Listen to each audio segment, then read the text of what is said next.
Denmark को final warning दे दी है। पहले टैरिफ बम फोड़ा जाएगा और फिर मिसाइलों से हमला किया जाएगा। जबकि यूरोपीय देश उसी तरह एकजुट हो रहे हैं जैसे वो यूक्रेन की मदद करके रूस को काउंटर कर रहे हैं। अब यूरोप में अमेरिका के खिलाफ समीकरण बन रहे हैं, जिससे आशंका बढ़ गई है कि आर्कटिक में यूरोप और अमेरिका में युद्ध का फ्रंट खुल सकता है, क्योंकि ट्रंप अमेरिकी इतिहास का सबसे बड़ा विस्तार करने का ब्लूप्रिंट बना चुके हैं।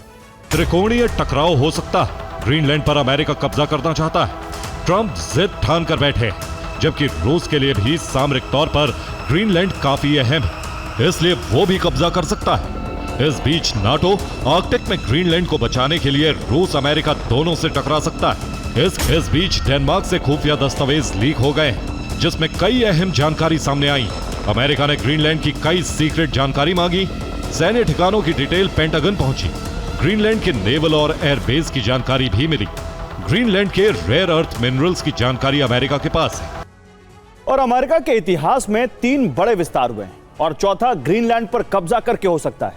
सबसे पहला विस्तार साल 1803 में लुइसियाना में किया। अमेरिका ने लुइसियाना को फ्रांस से खरीदा था और उस वक्त फ्रांस के शासक नेपोलियन बोनापार्ट और अमेरिका के राष्ट्रपति थॉमस जेफरसन के बीच 136 करोड़ की डील तय हुई थी, जिसके बाद 21.4 लाख वर्ग किलोमीटर के क्षेत्रफल वाला लुइसियाना हमेशा के लिए अमेरिका का हिस्सा बन गया।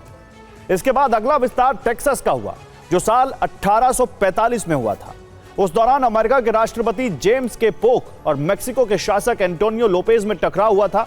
तब अमेरिका ने टेक्सास के विस्तार के लिए लगभग 10 लाख वर्ग किलोमीटर क्षेत्रफल वाला इलाका मेक्सिको से छीन लिया था।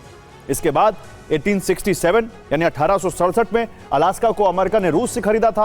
तब अमेरिका के राष्ट्रपति एंड्रयू जॉनसन और रूस के शासक जार अलेक्जेंडर में 65 करोड़ की डील हुई थी, जिसके बाद 15.3 लाख वर्ग किलोमीटर क्षेत्रफल वाला अलास्का अमेरिका का हिस्सा बन गया।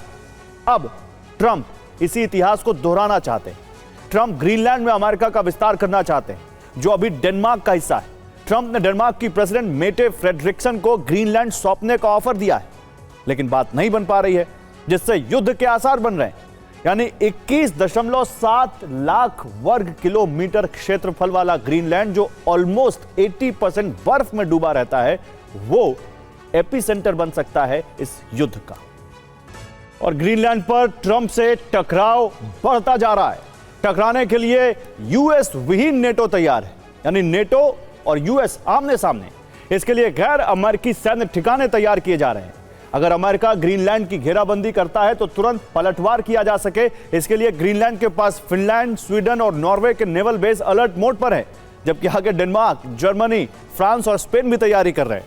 इसके आगे ब्रिटेन, आइसलैंड और कनाडा ने भी ग्रीनलैंड पर निगरानी रखनी शुरू कर दी है, जिससे अमेरिका को पीछे धकेला जा सके।